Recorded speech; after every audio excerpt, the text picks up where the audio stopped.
வணக்கம் நண்பர்களே. இது ஆன்மீகமும் ஜோதிடமும். உங்கள் அனைவருக்கும் இனிய ஆங்கில புத்தாண்டு நல்வாழ்த்துக்கள். இன்றைய பதிவிலே என்ன பார்க்க இருக்கிறோம் என்றால், இந்த 2026ஆம் ஆண்டு எப்படி இருக்கும் என்று வருட பலன் தேடி யூடியூப் சேனல்களிலோ புத்தகம் படிக்கும் பழக்கமோ அல்லது இதற்காக தேடி வருட ராசி பலன் வெளியிடும் புத்தகங்களை வாங்கியோ படித்து வருத்தப்பட்டு பரிகாரம் தேடி இந்த ராசிக்கு நல்லா இருக்காது, இந்த லகுனத்துக்கு நல்லா இருக்காதுன்னு மனசை போட்டு குழப்பிக் கொள்கிறீர்களா? கவலை வேண்டாம். நான் அடிக்கடி சொல்வது ஒன்றுதான், பிறவி பெருங்கடல் நீந்திதான் ஆக வேண்டும். நம்முடைய மூதாதையர்கள், நம்முடைய முன்னோர்கள் சேர்த்து வைத்த சொத்து சுகம் மட்டும் நமக்கு சொந்தமல்ல. அவர்கள் சேர்த்து வைத்த பாவ புண்ணிய கணக்குகளை இந்த ஜென்மத்தில் தீர்க்க வேண்டும் என்று நம் தலையில் எழுதியிருந்தால் அதை கண்டிப்பாக நாம் தீர்த்துதான் ஆக வேண்டும். வருவதை மனோதிடத்துடன் எதிர்கொள்ள வேண்டும். புலி வருதுன்ற மாதிரி இந்த 2026 இந்த ராசிக்கு நல்லா இருக்காது, இந்த ஜோதிடர் சொன்னார் அப்படின்றதையே மைண்டில் போட்டு எந்நேரமும் அதையே உழப்பிக்கிட்டு ஒரு 2 வீலரில் போகும்போது, காரில் ரைட் பண்ணும்போது இதே சிந்தனையில் இருக்கும். ஒரு பிஸ்னஸ் தொடங்கும்போது இந்த ராசிக்கு நல்லா இருக்காதுன்னு சொன்னாங்க, பலத்த நஷ்டம் வரும்னு சொன்னாங்க, நம்ம ரொம்ப சேஃபாக இருக்கணும் அப்படின்னு ஒவ்வொரு விஷயத்தையும் பார்த்து பார்த்து பயந்தெல்லாம் வாழ்ந்து கொண்டிருக்க முடியாது.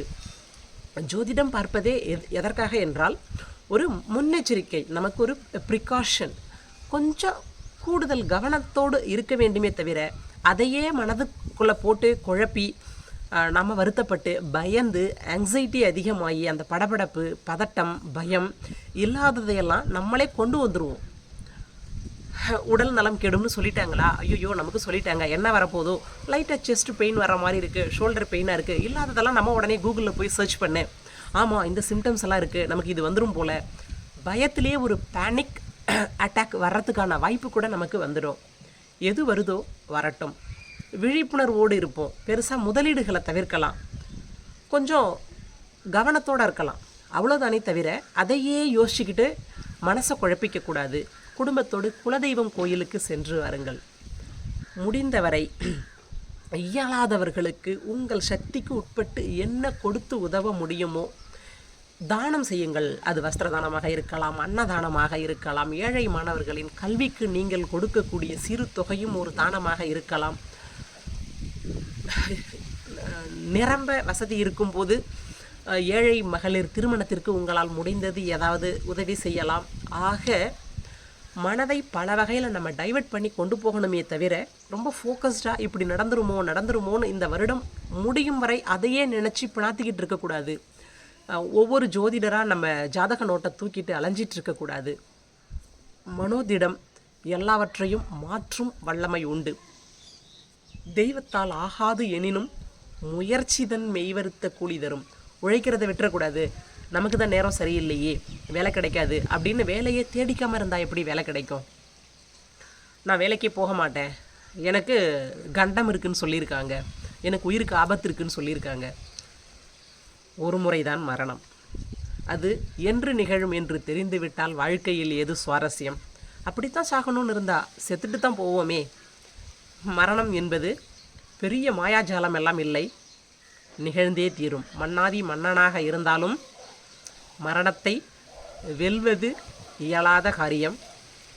விழிப்புணர்வோடு புரிதலோடு செயல்படுவோம் என்றால் நம்மால் வானத்தையே வசப்படுத்த முடியும். பெயரோடும் புகழோடும் பிறருக்கு தீங்கு செய்யாமலும் பிறர் பொருளுக்கு ஆசைப்படாமலும் நெஞ்சறிந்து பொய் சொல்லாமல் இருப்பதும் தனக்கே என்ற சுயநலத்தோடு வாழாமல் இருத்தலும் வாழ்க்கையினுடைய சிறந்த அறநெறிகளாகும். அதை ஃபாலோ பண்ணிட்டு வந்தாலே போதும், எது வந்தாலும் நம்மால் சமாளிக்க முடியும். பொய் சொல்லி லஞ்சம் வாங்கி ஏமாற்றி பிறரை வஞ்சித்து வாழும்போது தான் நம்ம பயப்படணும். நம்ம யாருக்கும் பயப்பட வேண்டிய அவசியம் இல்லை. மடியில் கனம் இருந்தால்தான் வழியில் பயம். என்ன திருமணம் தாமதமாகுதா, நேரம் சரியில்லை, பரவாயில்லை ஆகட்டும், பேச்சுலர் லைஃப்பை என்ஜாய் பண்ணுவோம். வேலை கிடைக்கலையா, பரவாயில்ல, வேலை கிடைச்சதுக்கப்புறம் ரொம்ப பிஸி ஆகிடுவோம். இப்போது கிடைக்கிற ஃப்ரீ டைமை என்ஜாய் பண்ணுவோம். எதையுமே பாசிட்டிவாக திங்க் பண்ணணும். நடப்பதெல்லாம் நன்மைக்கே என்று எடுத்துக்கொள்ள வேண்டும். ஜோதிடத்தை நம்ப வேண்டும். அதற்காக 200% நம்பி மன நிம்மதியை கெடுத்துக்கொள்ளக்கூடாது. வாழ்க வளமுடன். இந்த பதிவு உங்களுக்கு பிடிச்சிருந்துச்சுன்னா மறக்காமல் லைக் பண்ணுங்கள், கமெண்ட் பண்ணுங்கள், உங்கள் ஃப்ரெண்ட்ஸோட ஷேர் பண்ணுங்கள். மீண்டும் ஒரு பதிவிலே உங்களை சந்திக்கிறேன்.